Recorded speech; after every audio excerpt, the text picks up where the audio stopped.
nze nasooka essomero eryasooka mu Uganda okukkiriza abaana okubeera n'essimu.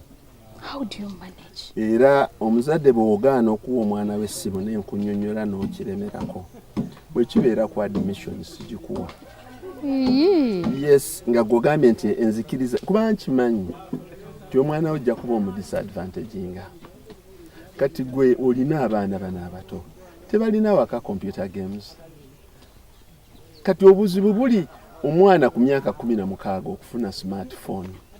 Kati abakozi bange wano weebali. Kati singa obadde owulira radio nga zirombojja kubanga essimu kyabugagga kyali kinene nnyo ya downloadinze ne gundi. Kubanga step nene nnyo okuva mu mbeera naye abaana abali mu international schools bazanyisa computer games okuva obuto bwabwe. So it's not it's new. It's normal. Era nze bwe nali nteekawo eky'abaana okubeera n'essimu.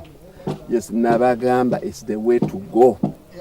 Era bw'ogimisusinga tulina electronics and computer policy. We confiscate it, we keep it. Naye ekyenjawulo ekiriwo ti anti we ali e UK. Next minute nga yatadde dda ku DHL. Esinga ne gye mwa confiscate nze. The teachers have taken my phone and I can't do my research. Daddy is not understanding. Mommy has also abandoned me. Auntie ali mu US. Nga weereza ssimu. iPhone 10. Yes.